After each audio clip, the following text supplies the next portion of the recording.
एक पत्थर दिल बाप, एक मजबूर माँ और जंगल का वो खौफनाक राज। आज देखिए एक अनोखी कहानी, श्रापित जंगल और ममता का आंचल।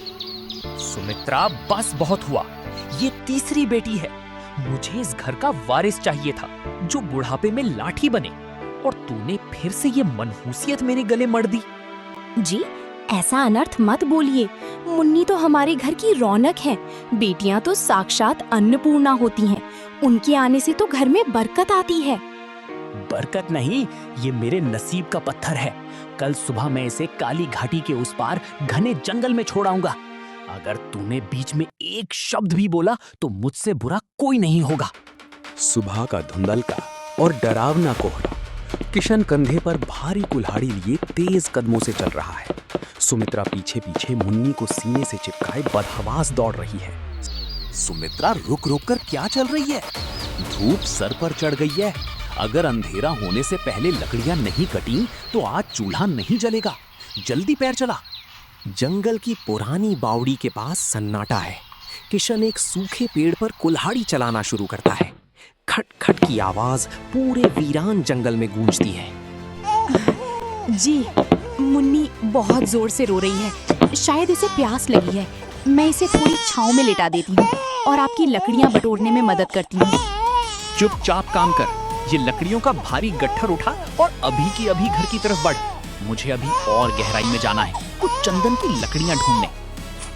सुनिए जी, ये गट्ठर बहुत भारी है। मुझसे संभल नहीं रहा और मेरी नन्ही मुन्नी यहाँ नीचे अकेले डर रही है।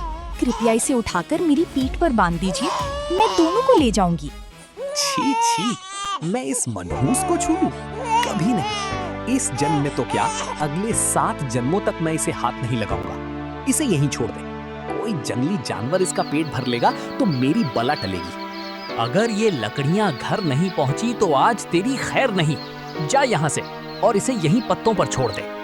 किशन लकड़ियां लेकर अंधेरे जंगल की तरफ निकल गया। सुमित्रा अकेली खड़ी कांप रही थी। गट्ठर का बोझ इतना था कि वो झुक भी नहीं पा रही थी। हे छठी मैया, मैं क्या करूं? अगर मुन्नी को यहाँ छोड़ती हूँ तो बाघ खा जाएगा, और अगर घर नहीं गई तो ये जल्लाद मुझे मार डालेगा। मुन्नी बेटा, तू रोना मत, माँ अभी वापस आएगी। सुमित्रा रोते हुए भारी बोझ लेकर पगडंडी की तरफ भागती है। नन्ही मुन्नी जंगल में अकेली गिरी हुई टहनियों और पत्तों से खेलने लगती है। फिर अचानक सन्नाटे से डरकर वो जोर जोर से रोने लगती है। अचानक जमीन कांपने लगती है। एक विशालकाय हथनी अपनी सूंड हिलाते हुए वहां पहुंचती है। अरे, इस खूंखार जंगल में ये नन्हा मानुष का बच्चा, इसकी माँ इसे इस मौत के मुंह में अकेले कैसे छोड़ गई? इसकी आवाज में तो बहुत दर्द है। बहन चंपा, देखो, भूख के मारे इसके होंठ सूख रहे हैं। अगर हमने इसे नहीं बचाया तो झाड़ियों में छिपा वो भेड़िया इसे चट कर जाएगा। चंपा हथनी अपनी सूंड से धीरे से मुन्नी को सहलाती है। मुन्नी को माँ की ममता का एहसास होता है और वो खिलखिलाकर हथनी की सूंड पकड़ लेती है। आज से ये हमारी है। जंगल का कोई भी जानवर इसकी तरफ आंख उठाएगा तो चंपा उसे कुचल देगी। इसे अपना दूध पिलाओ तारा। शाम की काली छाया जंगल को घेर लेती है। सुमित्रा बदहवास होकर उसी जगह पहुंचती है, पर वहां सिर्फ खामोशी थी। सुमित्रा पागलों की तरह पत्तों को हटाने लगती है। मुन्नी, मेरी लाडो, कहाँ गई तू? क्या किसी जंगली जानवर ने? नहीं मेरी बच्ची, हे भगवान, ये क्या अनर्थ हो गया? वो जमीन पर माथा पटक पटक कर रोने लगती है। देखते ही देखते 12 साल गुजर गए। मुन्नी अब जंगल की राजकुमारी बन चुकी है। वो इंसानों के कपड़े नहीं बल्कि फूलों और बेलों की जादुई पोशाक पहनती है। माँ, आज मुझे उस ऊंचे पहाड़ की चोटी पर जाना है जहाँ से पूरा राज्य दिखाई देता है। क्या आप मुझे अपनी पीठ पर बैठाकर ले चलेंगी? जरूर मेरी रानी, लेकिन संभल कर। आज घाटी में कुछ अजनबी लोग तलवारें लेकर घूम रहे हैं, उनसे दूर रहना। तभी जंगल में गोलियों और चीखने की आवाज आती है। कुछ क्रूर शिकारी हाथियों के छोटे बच्चों को जाल में फंसाने की कोशिश कर रहे हैं। तुम मेरे भाइयों को चोट नहीं पहुंचा सकते। ये जंगल हमारा है। भाग जाओ यहाँ से, वरना अंजाम बुरा होगा।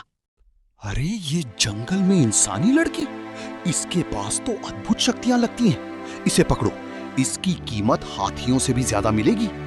शिकारी मुन्नी पर लोहे का जाल फेंकते हैं। मुन्नी फंस जाती है। चंपा हथनी दूर से ये देख लेती है और पहाड़ हिला देने वाली चिंगाड़ मारती है। दुष्ट शिकारियों, तुमने मेरी बेटी को छुआ है, अब अपनी मौत का इंतजार करो। हाथियों का पूरा झुंड काली घटा की तरह शिकारियों पर टूट पड़ता है। शिकारी अपनी बंदूकें छोड़कर जान बचाकर भागने लगते हैं। चंपा अपनी सूंड से जाल काटकर मुन्नी को आजाद करती है। तभी वहां से पड़ोसी राज्य के राजकुमार अभिमन्यु अपने घोड़े पर सवार होकर गुजरते हैं। वो हाथियों और उस दिव्य लड़की के बीच का प्रेम देखकर दंग रह जाते हैं। महलों की चमक धमक तो बहुत देखी, पर ये सादगी और ये निडरता पहली बार देखी है। ये कोई साधारण लड़की नहीं, साक्षात वन देवी है। राजकुमार विनती करते हुए, हे देवी, आपकी बहादुरी ने मेरा दिल जीत लिया है। क्या आप मेरे साथ चलकर मेरे राज्य को धन्य करेंगी? क्या मुन्नी अपने हाथियों के परिवार को छोड़कर महल जाएगी? और क्या किशन को अपने पापों की सजा मिलेगी? जानने के लिए देखिए अगला भाग। सब्सक्राइब करें सोनू ट्यून्स 2.0। आपका स्वागत है हमारे वीडियो देखने के लिए। आपका दिन शुभ हो। आप सब अपना प्यार बनाए रखिए। आपका छोटा भाई सोनू ट्यून्स 2.0। लाइक करें, शेयर करें और कमेंट करें और सब्सक्राइब करें। और अगला किस टॉपिक के ऊपर वीडियो लाया जाए या बनाएं, आप जरूर बताइएगा। आपका छोटा भाई सोनू। आपका दिन शुभ हो। जय श्री राम, जय श्री हनुमान जी बाबा।